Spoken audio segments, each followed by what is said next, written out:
कृष्णा हरे कृष्णा हरे कृष्णा कृष्णा कृष्णा कृष्णा कृष्णा हरे हरे हरे हरे हरे राम हरे राम हरे राम राम राम राम राम हरे हरे। हरे हरे।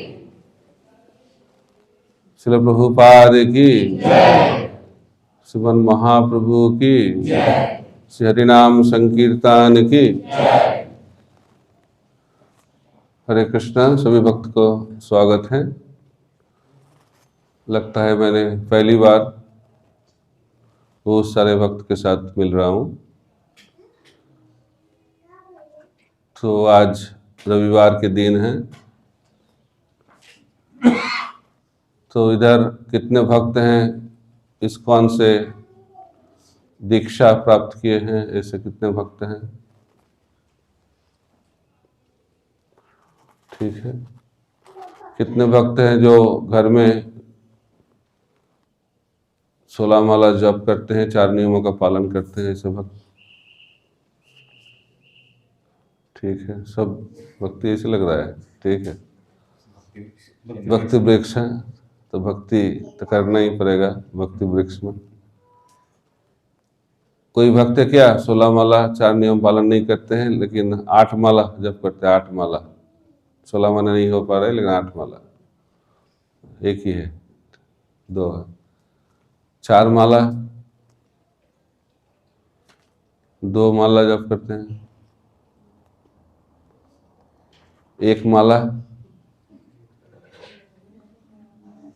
और मैं पूछता हूँ शून्य माला जप नहीं करते हैं?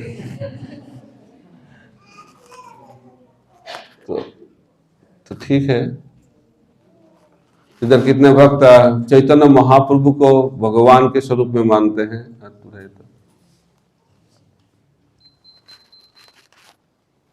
सत्ययुग, त्रेतायुग, द्वापर युग, कलियुग। त्रेतायुग में राम, द्वापर युग में कृष्ण, और कलियुग में चैतन्य महाप्रभु। तभी किसका समय चल रहा है? महाप्रभु। लेकिन अभी राम भगवान पूरा दुनिया भर बहुत प्रचार राम भगवान के हो रहा है, बहुत अच्छा लग रहा है। उसके साथ साथ कृष्ण भगवान के बारे में जानना बहुत जरूरी है। राम और कृष्ण को ठीक से समझने के लिए चैतन्य महाप्रभु को भी समझना बहुत जरूरी है। तो चैतन्य महाप्रभु के शिक्षा के बारे में हम लोग आज चर्चा करेंगे, क्योंकि आप लोग नियमित रूप से भक्ति वृक्ष में आते हो और अभी बहुत सारे भक्त 4 नियमों का पालन भी करते हो, 16 माला जप करते हो। तो महाप्रभु क्या बताते हैं आप लोगों के लिए, उसके बारे में हम लोग आज चर्चा करेंगे। ठीक है। कितने भक्त गृहस्थ भक्त हैं, घर में रहते हैं? घर में रहते हैं, शादी किया नहीं किया नहीं, घर में रहते हैं। मैं देख रहा हूँ कुछ कैटेगरी है। तो आश्रम में लगता है उधर कितने लोग रहते हैं? मैं और आप, और कोई नहीं है। तो आप लोग तो मेजोरिटी हो, हम लोग माइनॉरिटी हैं। तो चैतन्य महाप्रभु के बहुत सारे भक्त, ज्यादा से ज्यादा भक्त गृहस्थ ही थे। जब महाप्रभु 500 साल पहले नवद्वीप मायापुर में प्रकट हुए तो ज्यादा से ज्यादा भक्त सब गृहस्थ भक्त हैं। तो बताया गया है महाप्रभुर भक्तगणेर वैराग्य प्रधान ताहा देखी प्रीतहान गौर भगवान। तो महाप्रभु के बारे में जानना है तो थोड़ा थोड़ा बांग्ला सुनना पड़ेगा। ठीक है, समझना भी उतना जरूरत नहीं, लेकिन सुनने से भी कुछ फायदा मिलेगा आपको। तो महाप्रभु के जो भक्त लोग हैं उनका मुख्य लक्षण है उसका जीवन वैराग्य। उसकी जिंदगी में क्या दिखा जाता है? वैराग्य। वैराग्य प्रधान लक्षण क्या है? वैराग्य। तो ज्यादा से ज्यादा भक्त गृहस्थ हैं, तो लोग कैसे वैराग्य जीवन को जी सकते हैं? लोग पूछते हैं। लोग वैराग्य का मतलब सन्यासी लोग रहेंगे, ब्रह्मचारी लोग रहेंगे, आश्रम में रहेंगे, वो वैराग्य जीवन जी सकता है। फिर महाप्रभु ऐसा शिक्षा नहीं दी। जिधर भी रहना है जिंदगी कैसा होना चाहिए, वैराग्य का जीवन होना चाहिए। तो महाप्रभु के एक पार्षद भक्त जब जगन्नाथपुरी में चैतन्य महाप्रभु रहते थे,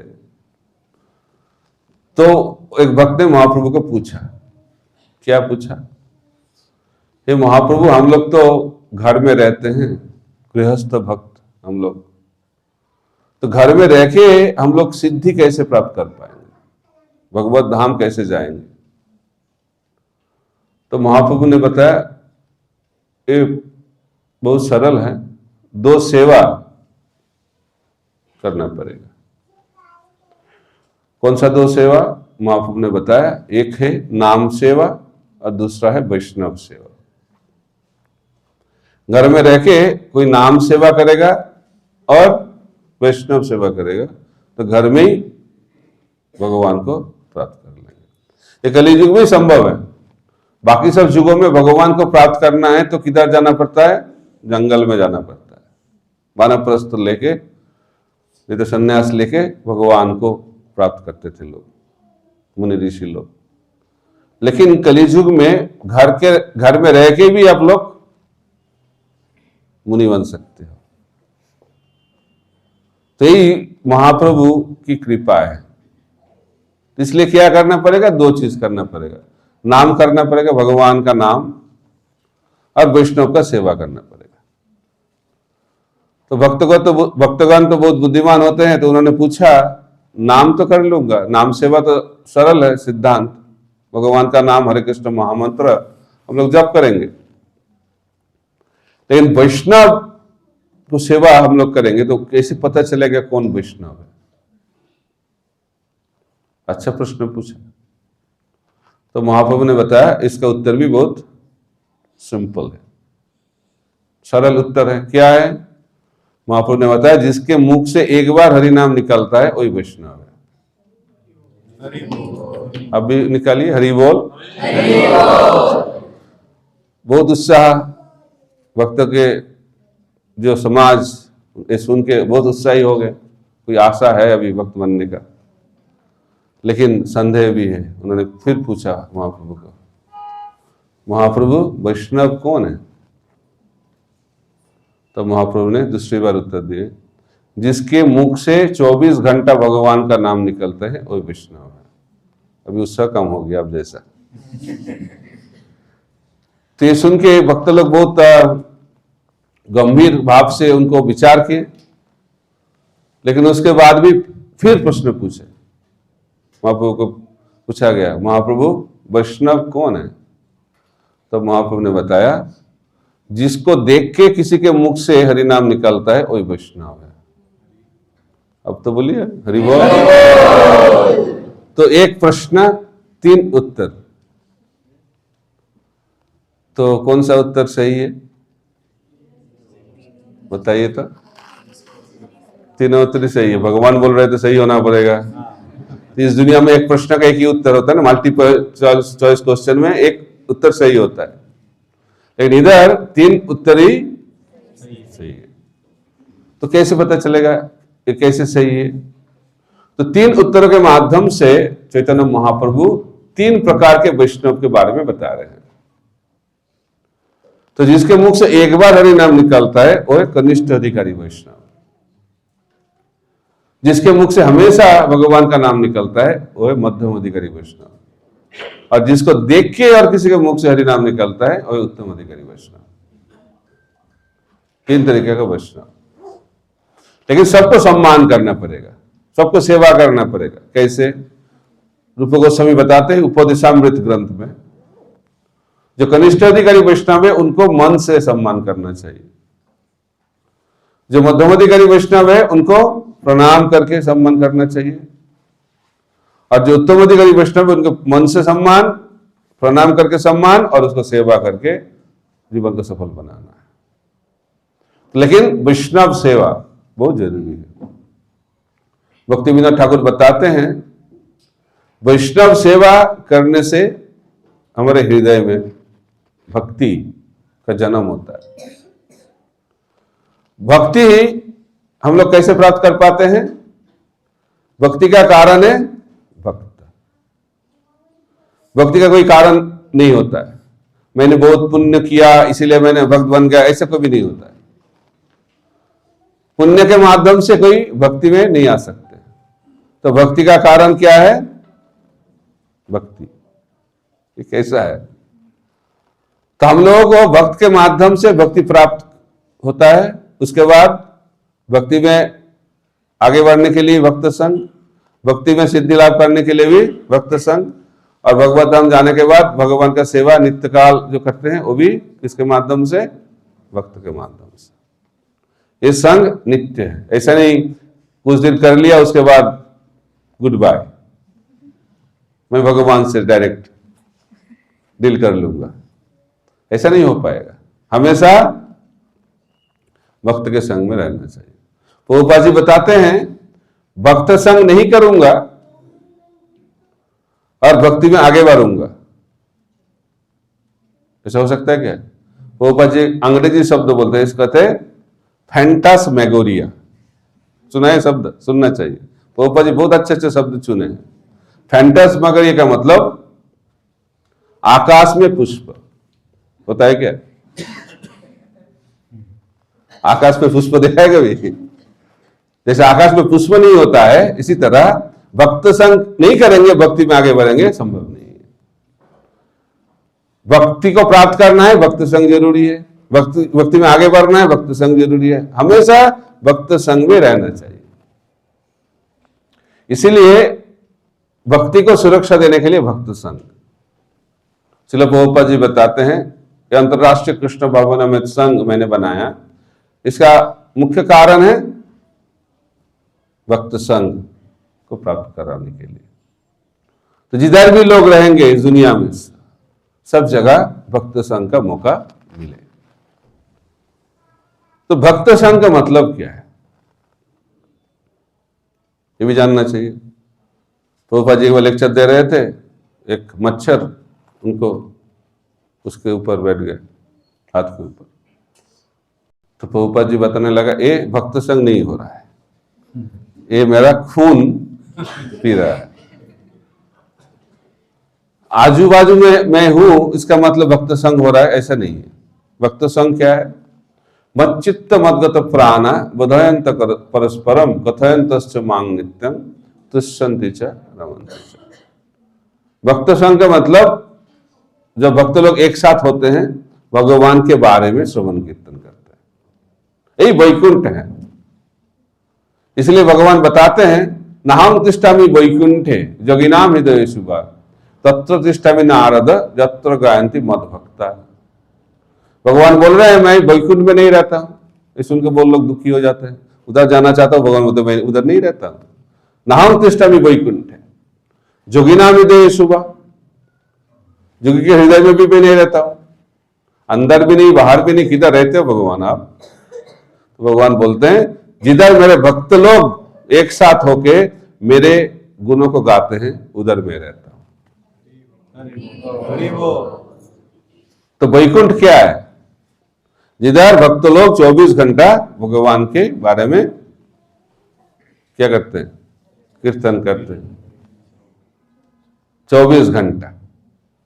तो प्रभुपाद जी बताते हैं चैतन्य चरितामृत के तात्पर्य में, एक भक्त का क्या लक्षण है? जो 24 घंटा भगवान के बारे में सुनते हैं, बोलते हैं और भगवान का नाम लेते हैं। कितना घंटा? 24 घंटा। ये सुन के लोगों को थोड़ा डिप्रेशन आ जाता है, ये कैसे संभव है? ये संभव है क्या 24 घंटा? तो 1-2 घंटे में तो दिक्कत हो रहा है। जब हम लोग जपा करते हैं उस टाइम ज्यादा नींद आता है कि नहीं, और क्लास के टाइम जिसका नींद का समस्या, कल हम लोग चर्चा कर रहे थे ना, जिसका नींद का समस्या है तो जपा चालू कर दीजिएगा और भागवत सुनना चालू कीजिएगा और मोबाइल बंद कर दीजिएगा। तो हम लोगों को क्या इच्छा है? 24 घंटा भगवान के बारे में चिंतन करने का इच्छा तो होना चाहिए। तो एक बार श्रील प्रभुपाद के पास आके प्रभुपाद जी के एक भक्त बता रहे थे, प्रभुपाद 24 घंटे कैसे संभव है? रात में जब सोता रहूंगा तो भगवान का चिंतन कैसे होगा? प्रभुपाद जी ने बताया जो दिन में जब आप जागा रहते हो उस टाइम किसका चिंतन हो रहा है? उस टाइम भी तो भगवान का चिंतन नहीं हो रहा है। जब के टाइम, जब चिंतन करने का सबसे मुख्य समय है, उस टाइम भी हम लोग सो जाते हैं। हम लोग जब के टाइम सोते हैं और हम लोग सोचते हैं सोने के टाइम जब करना है। इच्छा बहुत बढ़िया है, लेकिन हम लोग का स्थिति भी जानना चाहिए। इसलिए मैं बताता हूं, आंख खुला रखना जब के टाइम, ये सबसे बड़ा तपस्या है। क्लास के टाइम, जपा के टाइम, सबसे बड़ा तपस्या क्या है? आंख खुला रखना। ये पहला तपस्या कर लीजिएगा। जो 3 घंटा आंख खुला रखेगा हर रोज, 1 घंटा सुनना चाहिए और 2 घंटा जप करना चाहिए। तो इस टाइम कोई आंख नहीं बंद करेगा, ये सबसे बड़ा तपस्या है। तो अब क्या होगा? धीरे धीरे अभ्यास बढ़ता जाएगा। तो जप करना, प्रभुपाद जी बताते हैं, सबसे बड़ा साधन का बड़ा अंग है। चैतन्य महाप्रभु ने बताया वैष्णव सेवा, उसके बाद नाम सेवा। नाम करना है लेकिन भक्त के साथ रह के करना पड़ेगा। तो लेकिन नाम साधन का सबसे बड़ा अंग है कलियुग में। चैतन्य चरितामृत में बताया गया है, भजनेर मध्य श्रेष्ठ नवविधा भक्ति, कृष्ण प्रेम कृष्ण दिते धरे महाशक्ति, तार मध्य सर्वश्रेष्ठ नाम संकीर्तन, निरापराधे नाम लोइले पाय प्रेम धन। बताया गया है साधन का मतलब जो करने से भगवान को हम लोग प्राप्त कर पाते हैं, कहते साधन। तो साधन का बहुत सारे मार्ग दिया गया है शास्त्र में। सनातन गोस्वामी हरिभक्ति विलास में बहुत सारे चीजों को बताया, लेकिन उनका छोटा भाई रूप गोस्वामी, उन्होंने सोचा कलियुग में सब संभव नहीं है, इतना चीज करना तो छोड़िए, याद भी नहीं रहेगा। तो उन्होंने भक्ति रसामृत सिंधु ग्रंथ लिखा। भक्ति रसामृत सिंधु ग्रंथ में 64 अंग के बारे में बताया गया है भक्ति का। अपने कितने लोग इधर भक्ति शास्त्र किए हुए हैं? भक्ति शास्त्र बस भक्ति रसामृत सिंधु कितने भक्त पढ़े हैं? इतना कम। भक्ति शास्त्री में तो लेकिन अलग भी पढ़ सकते हो, ऐसा नहीं भक्ति शास्त्री करना पड़ेगा। प्रभुपाद जी बताते हैं भक्ति का साइंस जानना है तो भक्ति रसामृत सिंधु ग्रंथ पढ़ना बहुत जरूरी है। रूप गोस्वामी प्रयाग में 10 दिन महाप्रभु के मुख से भक्ति के बारे में सुने, 10 दिन, और उसको बहुत विस्तारित से उन्होंने लिखा भक्ति रसामृत सिंधु ग्रंथ में। कितना साल लगा पता है उनको लिखने के लिए? 10 दिन सुना, लेकिन लिखने के लिए उनको 17 साल लगा। सबसे इंपॉर्टेंट बुक है हमारे लिए, क्योंकि रूप गोस्वामी हमारे प्रधान आचार्य हैं। तो उन्होंने 64 अंग के बारे में लिखा। उनको भी पता चल गया 64 अंग तो छोड़िए, वो करने के लिए तो याद रखना ही बहुत मुश्किल है, भक्ति शास्त्री करने के बाद भी भूल जाते हैं। तो उन्होंने बताया 5 अंग बहुत इंपॉर्टेंट है। इसको कहते पंचांग भक्ति। साधु संग नाम कीर्तन भागवत श्रवण मथुरावास श्रीमूर्ति श्रद्धा सेवन। ये 5 अंग क्या क्या? साधु संग, नाम कीर्तन, पता चल रहा है आपको, भागवत श्रवण, भागवत सुनना, उसके बाद मथुरावास, धाम में वास, और उसके बाद श्री मूर्ति श्रद्धा सेवन, भगवान का विग्रह का सेवा। ये 5 करने से हम लोग सिद्धि प्राप्त कर सकते हैं। लेकिन इधर जिस श्लोक में मैंने उच्चारण किया उसमें बताया गया है भजनेर मध्य श्रेष्ठ नवविधा भक्ति। अपने नवविधा भक्ति के बारे में सुना ना? भागवत में 7वें स्कंद में प्रहलाद महाराज बताते हैं, श्रवणम कीर्तनम विष्णु स्मरणम पाद सेवनम अर्चनम वंदनम दास्यम सख्यम आत्म निवेदनम इति पुंसार्पिता विष्णु भक्तिस्ते नवलक्षणा। ये नवदा भक्ति है। नवदा भक्ति का मतलब भक्ति का 9 अंग। चालू होता था श्रवण कीर्तन, श्रवण कीर्तन से भक्ति चालू होता है। सर्वश्रेष्ठ नवदा भक्ति। क्यों? इसमें बहुत शक्ति है। क्या देने के लिए? कृष्ण प्रेम कृष्ण दीते धरे महाशक्ति। इस अंक को ठीक से हम लोग अभ्यास करेंगे तो हम लोगों को कृष्ण प्रेम प्राप्त हो जाएगा, कृष्ण प्राप्त हो जाएगा। तारमध्य सर्वश्रेष्ठ नाम संकीर्तन। इस नवदा भक्ति से भी सर्वश्रेष्ठ क्या है? नाम संकीर्तन। निरापराधे नाम लोइले पाई प्रेम धन। जब हम लोग अपराध शून्य होके भगवान का नाम लेंगे तो क्या होगा? कृष्ण प्रेम हम लोग प्राप्त कर पाएंगे। तो नाम लेने से कृष्ण प्रेम नहीं होगा, अपराध शून्य होकर नाम लेना पड़ेगा। यही समस्या है। जब अपराध करते हैं तो नाम से क्या मिलेगा? नाम तो चिंतामणि है, सब देखो जो हम लोग मांगेंगे वो मिल जाएगा। इसलिए जो अपराध करते हैं और नाम करते हैं उसको भौतिक क्या मिलेगा? भौतिक सुख मिलेगा। नौकरी में प्रमोशन होगा, बिजनेस में ज्यादा प्रॉफिट होगा, मकान बहुत बड़ा बन जाएगा, गाड़ी भी लेटेस्ट मॉडल को मिल जाएगा, और हम लोग बोलेंगे भगवान धन्यवाद। भगवान भी बोलेंगे थैंक यू। इसीलिए हम लोगों को उसमें ही संतुष्ट हो जाते हैं हम लोग, और भगवान भी बोलते हैं उसमें ही संतुष्ट रहो। तो क्या होगा? उसके माध्यम से इस दुनिया में बार बार आना पड़ेगा। जन्म मृत्यु जरा व्याधि दुख दोष अनुदर्शनम। घूमते रहेंगे हम लोग, कभी ब्रह्मा कभी कीट, चलता रहेगा। उसके बाद नामाभास। अनर्थ से मुक्त नहीं हो पाए लेकिन अपराध से मुक्त हो गए तो उस स्थिति में क्या मिलेगा? मोक्ष, मुक्ति मिल जाएगा। और प्रेम को प्राप्त करना है तो शुद्ध नाम करना पड़ेगा। शुद्ध नाम से कृष्ण प्रेम। तो महाप्रभु क्या देने के लिए आए? भौतिक सुख देने के लिए आए? मोक्ष देने के लिए आए?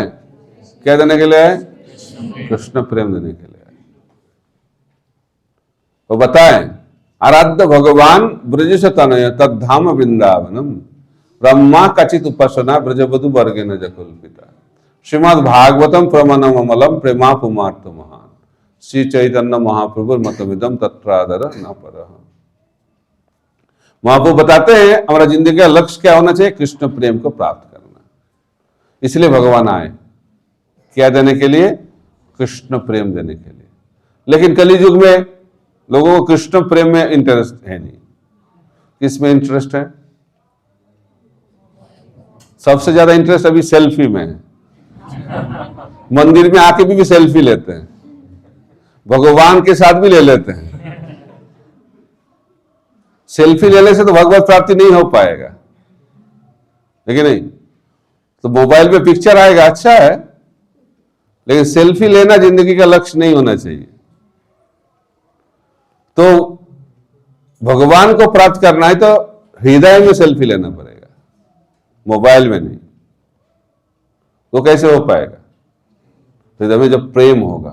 प्रेमांजन चुरित भक्ति विलोचन न प्रेमांजन चुरित भक्ति विलोचन न संत सदैव हृदय से विलकयंती जम शम सुंदरम अचिंत गुण स्वरूपम गोविंदम आदि पुरुषम तमहं भजामि। प्रेम, एक है प्रेम और एक है काम, दोनों चीज है। तो प्रेम और काम का अंतर क्या है वो भी महाप्रभु बताते हैं बहुत सरल ढंग से। आत्मेंद्रिय प्रीति वांछा तारे बोले काम कृष्णेंद्रिय प्रीति इच्छा धरे प्रेम नाम। जब हम लोग कुछ कार्य करते हैं उसके पीछे उद्देश्य है मेरे को क्या मिलेगा, मेरे को क्या मिलेगा। लोग भी पूछते हैं जप करने से क्या मिलेगा।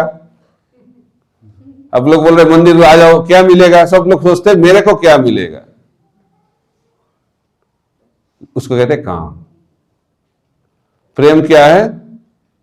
कृष्ण इंद्रिय प्रीति इच्छा धरे प्रेम नाम। वही कार्य जो भगवान को संतुष्ट करने के लिए कोई करेगा उसको कहते हैं प्रेम।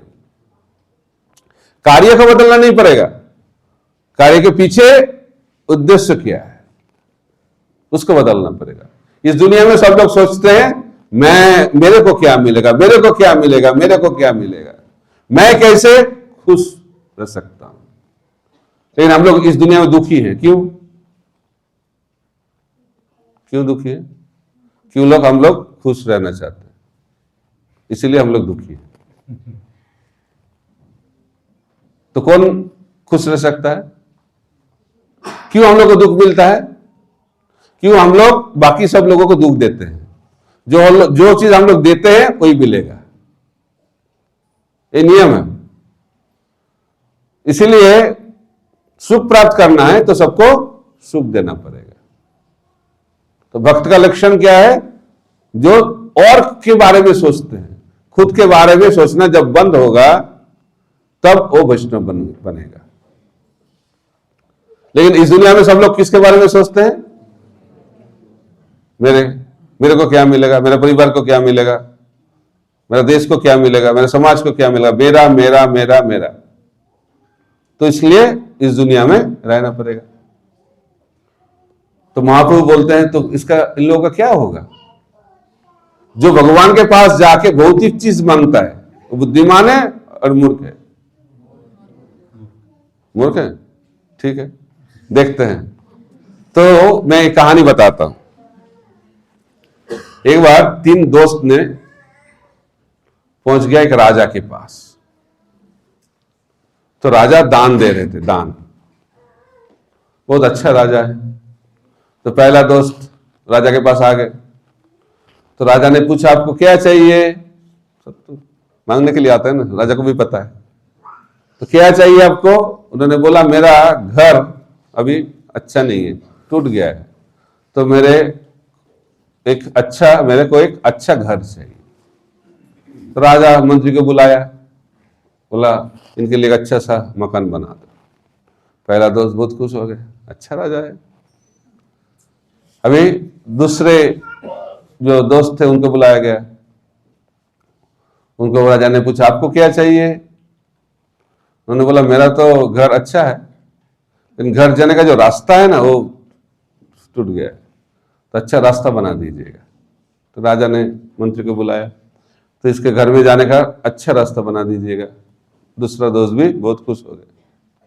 अभी एक दोस्त बच गया, उनको बुलाया गया है, तीसरा दोस्त। उनको बोला आपको क्या चाहिए? मेरे को कुछ नहीं चाहिए। है ना, आप मेरे पास आए तो कुछ तो लेना ही पड़ेगा। नहीं नहीं नहीं, मैंने आया, उन लोगों के साथ आया।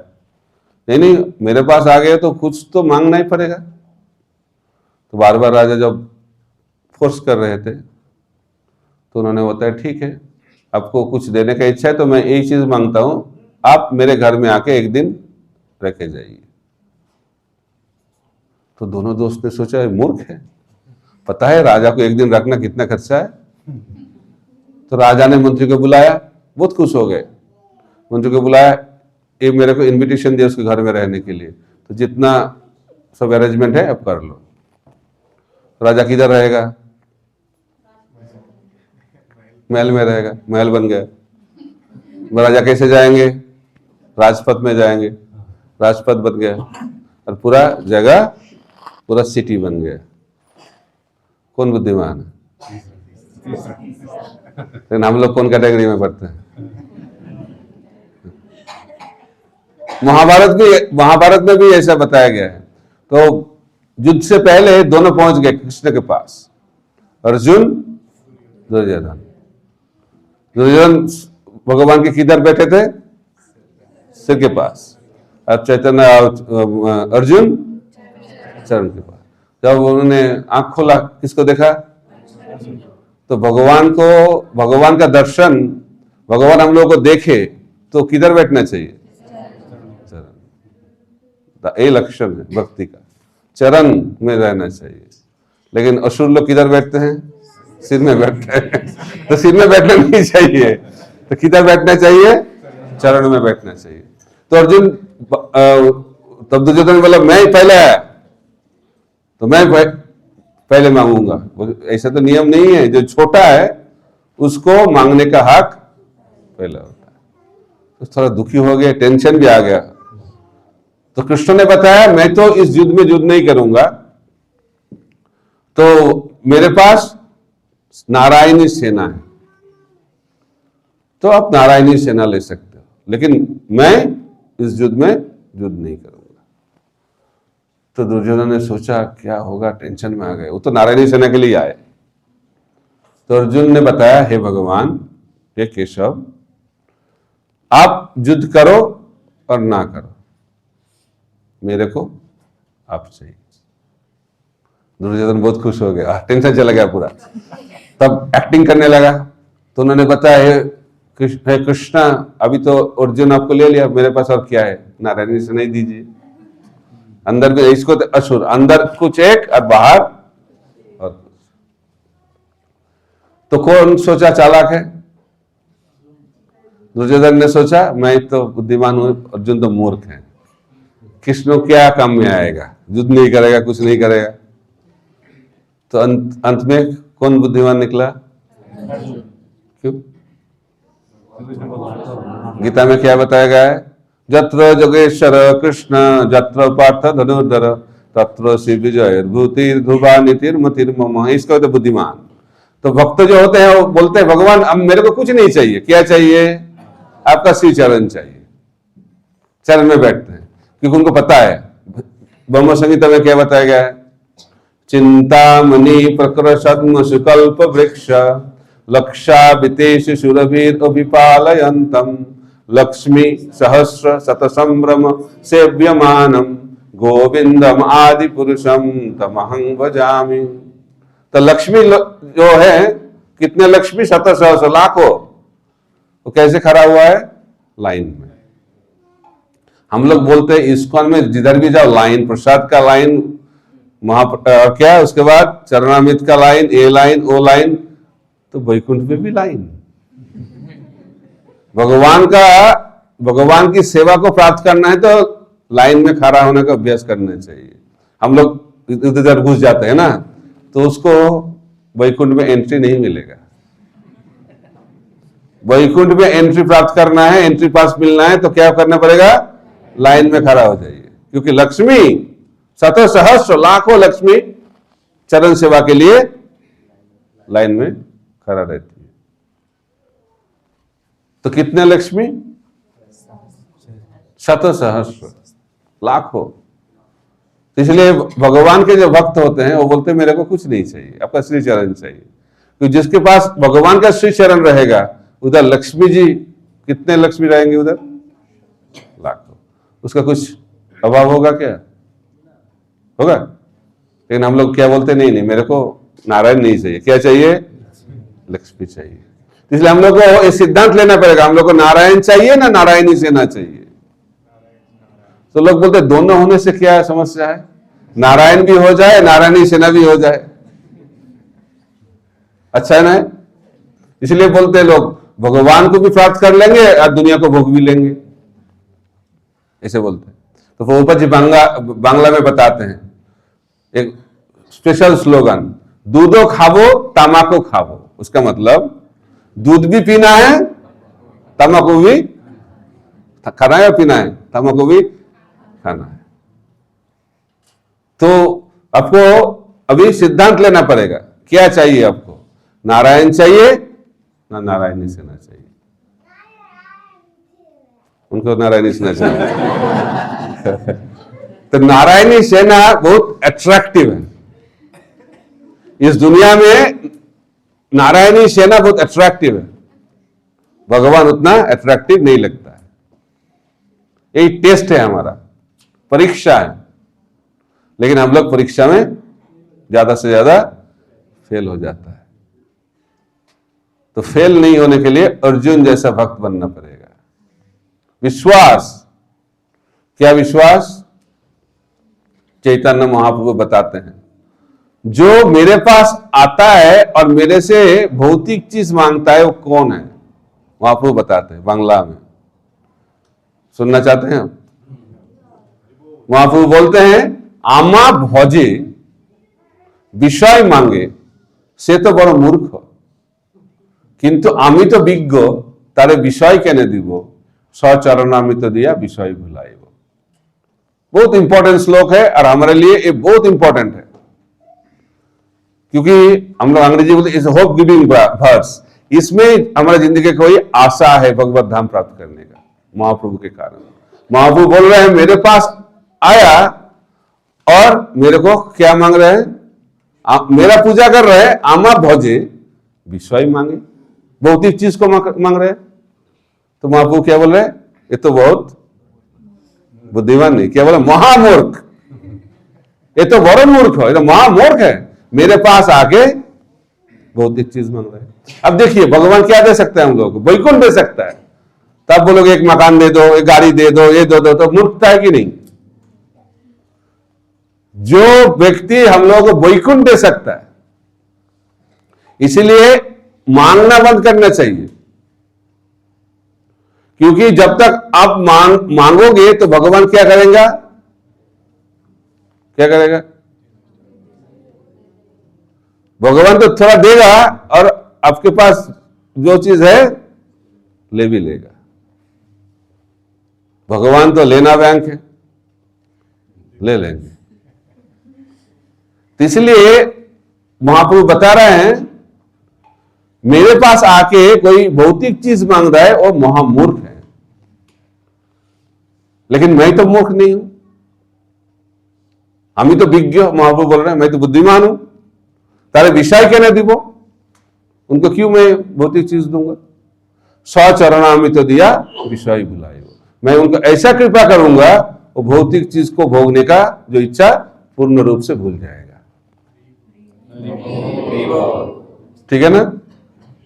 इसलिए रूप गोस्वामी ने बताया जो व्यक्ति को अभी भी इस भौतिक संसार को भोगना है उसको वार्निंग दिया गया है, वृंदावन मत जाइए, वृंदावन चले गए फिर केसी घाट में मत जाइए, और केसी घाट में जो श्याम सुंदर भगवान खड़ा हुआ है उसको मत देखिएगा, उसको जो देख लेगा उसका जिंदगी बर्बाद हो जाएगा, बर्बाद हो जाएगा। वो भी भागवत में बताते हैं, अब सब भक्ति कर रहे इसलिए मैं बता रहा हूं, नए लोगों को मत बताइएगा। तो भागवत में भगवान बताते हैं जो जिसके ऊपर मैं विशेष कृपा करता हूं उसका क्या हाल करता हूं, उसके पास जो कुछ है मैं छीन लेता हूं।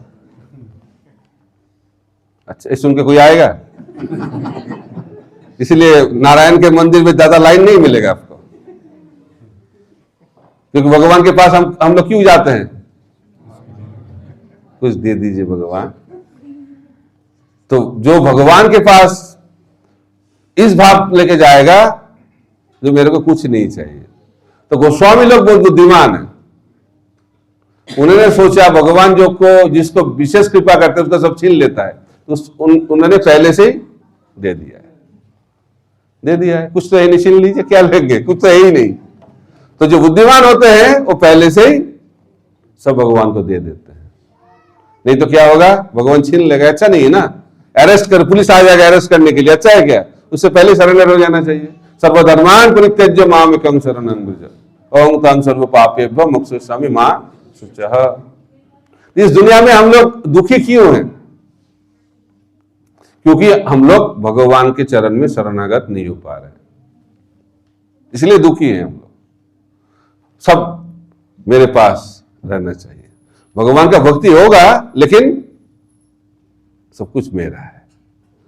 क्लास में बताऊंगा सब कुछ भगवान का है, लेकिन अंदर में क्या विश्वास है, सब कुछ मेरा है। भगवान आपको मैं क्या दूं, सब तो आपका है,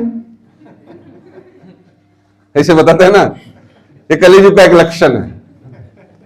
ब्राह्मण क्या कौन होते हैं, सत्ययुग में सब ब्राह्मण जैसे जिंदगी बिताते थे, जो भी उनके पास पैसा सब भगवान की सेवा में लगा देते थे, कुछ कोई बैंक बैलेंस नहीं। ये ब्राह्मण का लक्षण है, भगवान के ऊपर निर्भर। लेकिन जितना टाइम जाता है स्वार्थ आ जाता है मनुष्य के जीवन में। उन्होंने सोचने लगा सब कुछ भगवान के दे दूं, कुछ तो मेरा होना चाहिए। तो उन्होंने क्या किया, पैसा को ऊपर फेंका आकाश में, और जमीन में एक सर्कल को क्या बोलते हैं, गोला। तो उन्होंने बोला, क्या बोला, जो पैसा गोला के अंदर गिरेगा वो भगवान का, और जो गोला के बाहर गिरेगा वो मेरा। उसके बाद और टाइम बीत रहा है, उन्होंने सोचा अभी गोला नहीं काम करेगा, अभी गोला बन गया स्ट्रेट लाइन, सरल रेखा बन गया। पैसा ऊपर फेंका, जो सरल रेखा के दाहिने तरफ गिरेगा वो भगवान का, और जो बाएं तरफ गिरेगा वो मेरा। स्वार्थ बढ़ रहा है। अभी क्या है, लोग बहुत बुद्धिमान है। उन्होंने क्या नियम बनाया, हे भगवान मैं आकाश में पैसा फेंक रहा हूं, जो आप पकड़ पाओगे वो आपका, और जो नीचे गिरेगा वो मेरा। देना नहीं चाहते हैं, इसलिए भगवान को छीनना पड़ता है। जो बुद्धिमान है वो दे देते हैं, ब्राह्मण लोग बुद्धिमान है इसलिए सब भगवान को दे देते हैं, और जो मूर्ख है उसका क्या करते हैं, भगवान छीन लेते हैं। जब भगवान छीनेगा बहुत खतरनाक है, बहुत खतरनाक। लेकिन जो सब भगवान को दे देगा तो क्या होगा,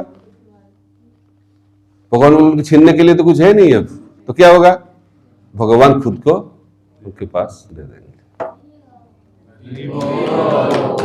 इसलिए जो निष्किंचन है उसको ही भगवान को उनको प्राप्त करने का मौका मिलेगा।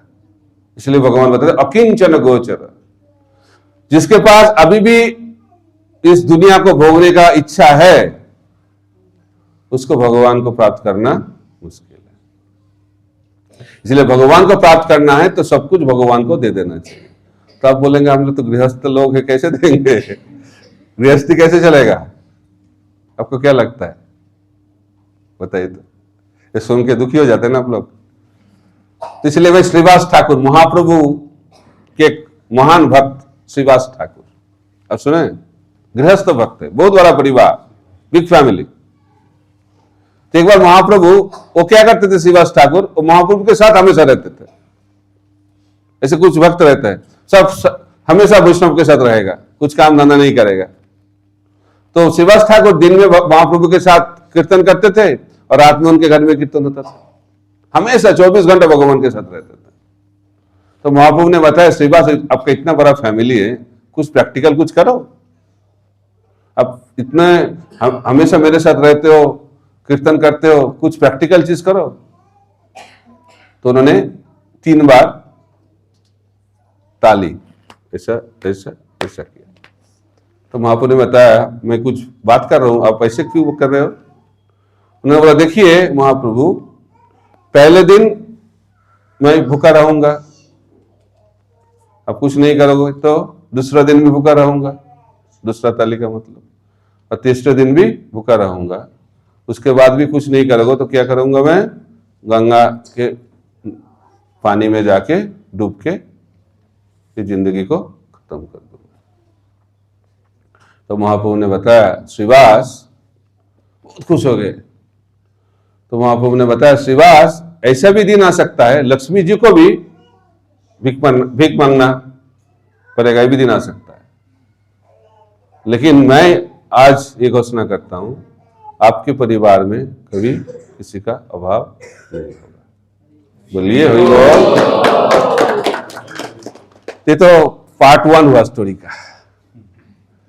लेकिन इसको जानने के लिए, इसको प्राप्त करने के लिए क्या करना पड़ेगा? उसके लिए भक्ति करना पड़ेगा। कैसा भक्ति? श्रीवास ठाकुर के घर में महाप्रभु कीर्तन कर रहे थे। कीर्तन कर रहे थे तो अंदर आवाज आने लगा, अंदर से सब महिलाएं सब रो रही थी, उनका आवाज।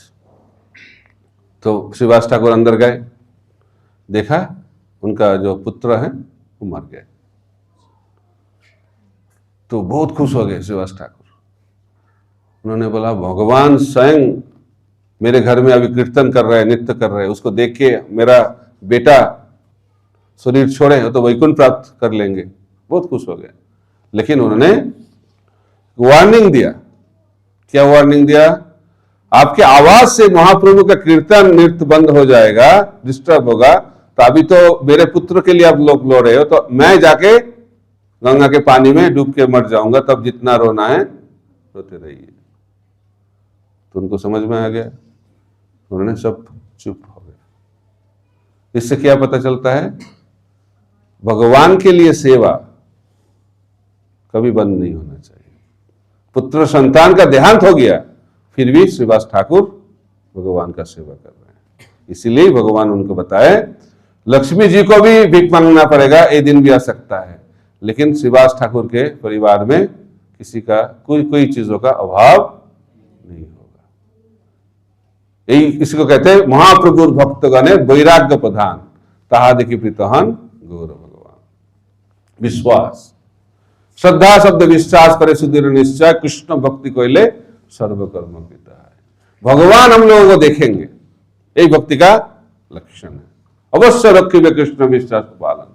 भगवान हम लोग को सुरक्षा देंगे, भगवान हम लोग को पालन करेंगे। ये विश्वास जब रहेगा तो जो चीज हमारी जिंदगी में जरूरत है सब कुछ भगवान देखेगा।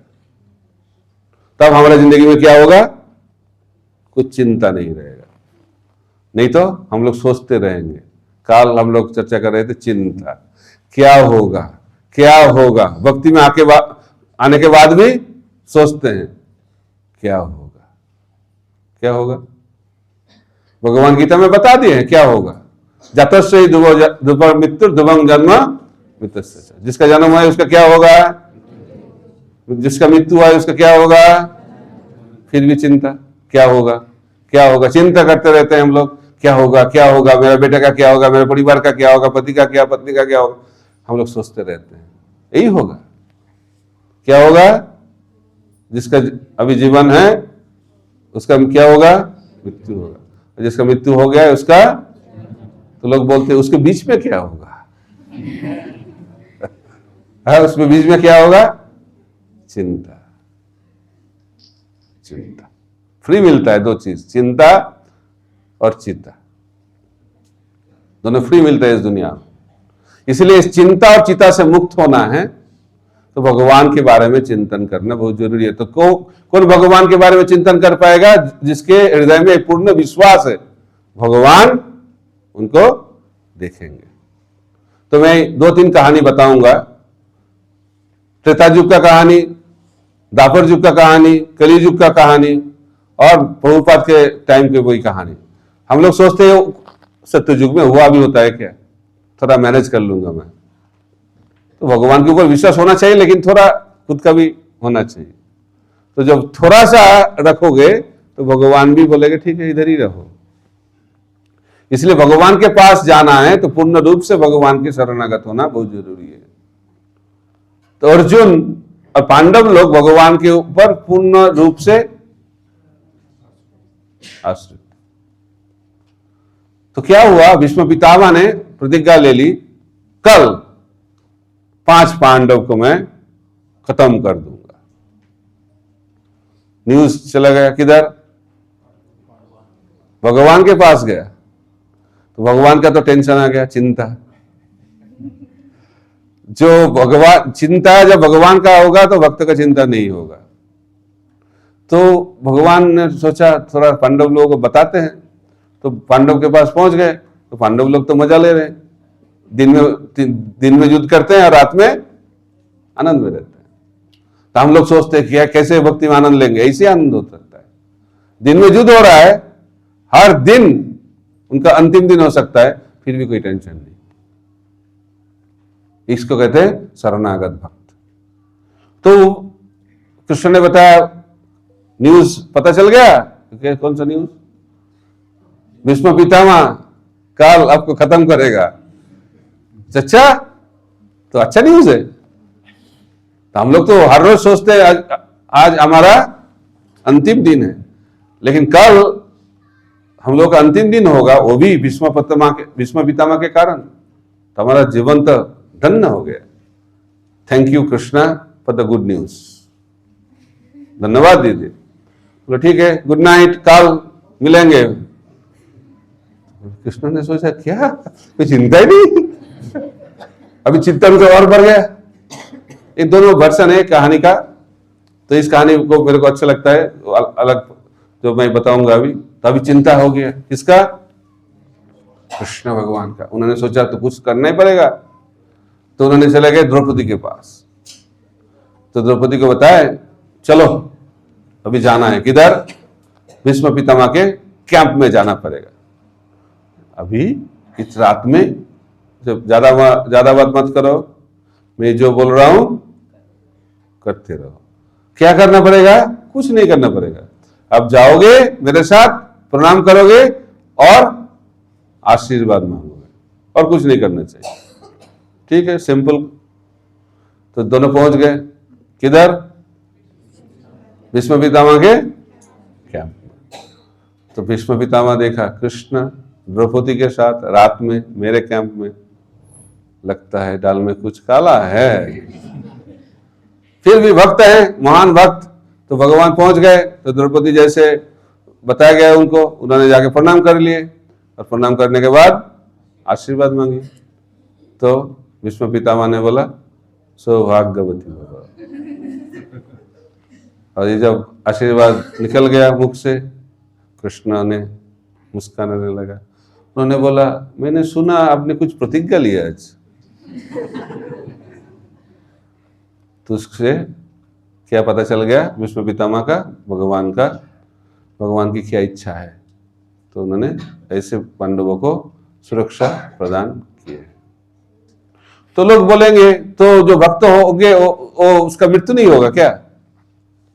बोलते उनका मृत्यु होगा, लेकिन प्रभुपाद जी बताते हैं जो भगवान के शरण में आके शरीर छोड़ेगा उसको क्या होगा? शरीर छोड़ने के बाद इस दुनिया में वापस नहीं आना है, वो भगवान के पास पहुंच जाएगा। अंतकाले च मामे बस्मरन् मुक्त कलेवरम जब प्रयति समद्भावम जाति नस्तत्र असंशय। इसमें कोई संशय है नहीं।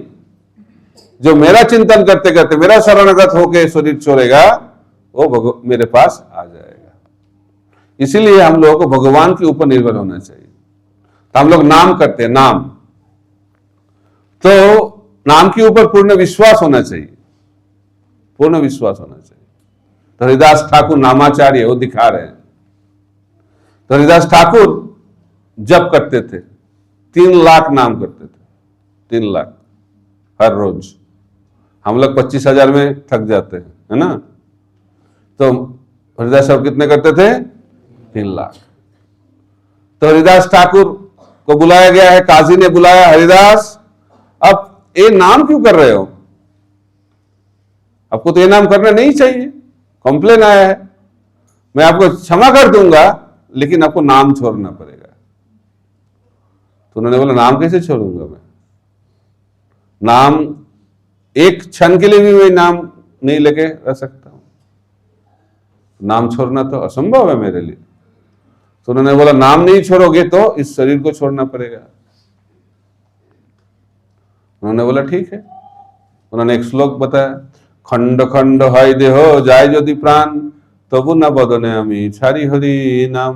उन्होंने बोला मेरे शरीर को टुकड़ा टुकड़ा कर दोगे फिर भी हाथ टुकड़ा क्या करेगा? भगवान का नाम देता रहेगा।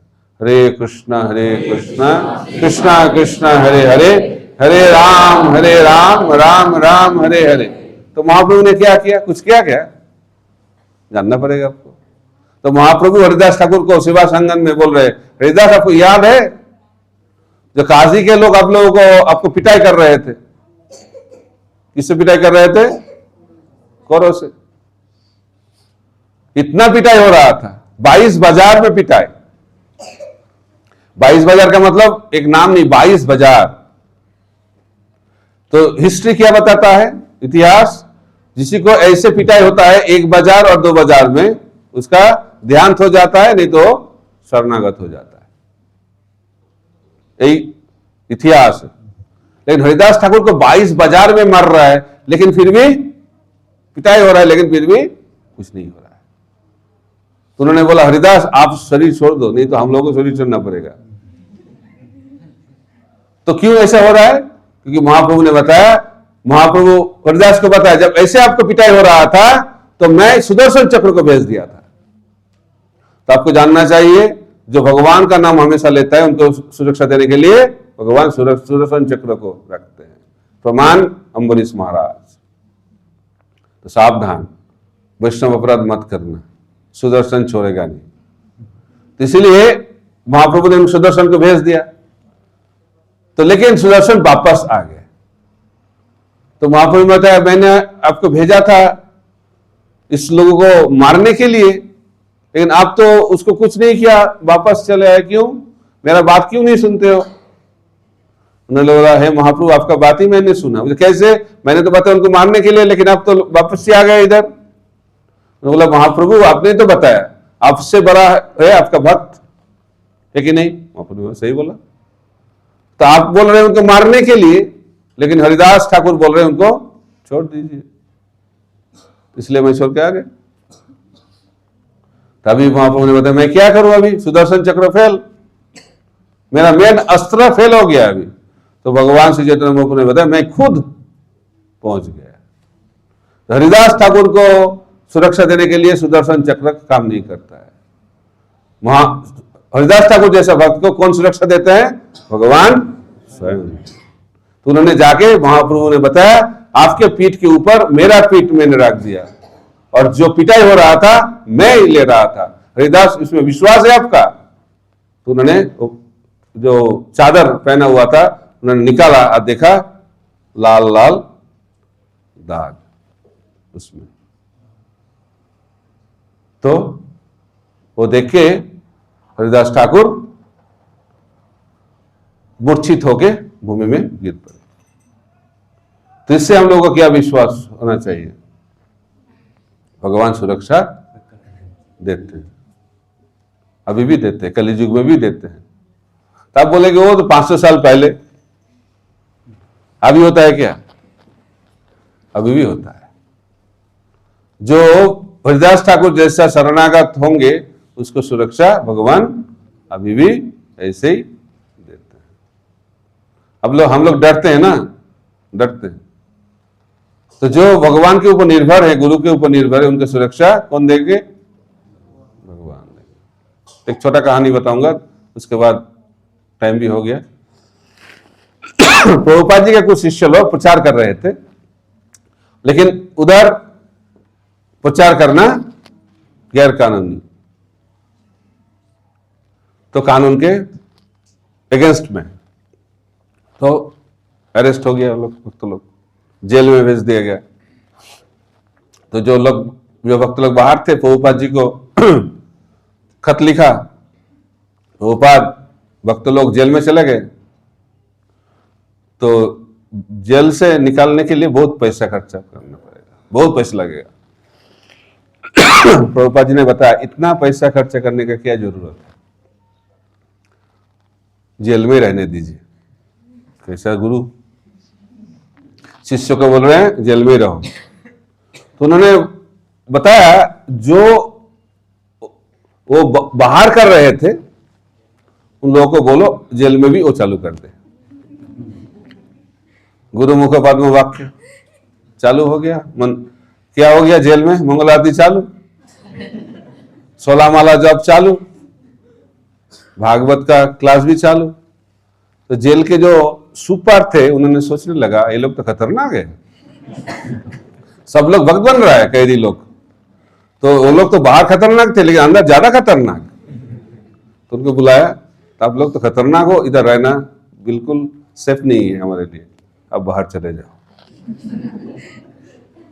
सुरक्षा देते हैं। जो भगवान के ऊपर निर्भर होते हैं वो जिधर भी रहें वो सुरक्षित रहेंगे। जिंदा रहें वो भी सुरक्षित, शरीर छोड़ेगा तो भी सुरक्षित, क्योंकि भगवान उसको डायरेक्ट देखभाल करते हैं। क्योंकि उन्होंने गीता में बताया, क्या बताया? सर्वधर्मान परित्यज्य मामेकं शरणं व्रज अहं त्वं सर्व पापेभ्यो मोक्षयिष्यामि मा शुचः। ये विश्वास जब रहेगा तब हम लोग भगवान को देख पाएंगे। प्रेमांजन छुरी तो तब हो पाएगा जब पूर्ण रूप से विश्वास आ जाएगा। हम लोगों का देखभाल सुरक्षा कौन दे रहे? भगवान दे रहे। ये शिक्षा देने के लिए चैतन्य महाप्रभु इस दुनिया में आए। आचार्य लोग भी यही शिक्षा हम लोगों को देते हैं। जब ये शिक्षा हम लोग जिंदगी में अपनाते हैं तो हमारा जिंदगी सफल हो जाता है। तो ये भाव, ये स्थिति प्राप्त करने के लिए हम लोगों को नाम का आश्रय लेना पड़ेगा। इसलिए प्रभुपाद बार बार हम लोगों को बोले भगवान का नाम लेना चाहिए। हरे कृष्णा कृष्णा कृष्णा हरे हरे, हरे राम राम राम। श्री प्रभुपाद की जय, श्रीमन महाप्रभु की जय, गौर प्रेमानंदे हरि हरि।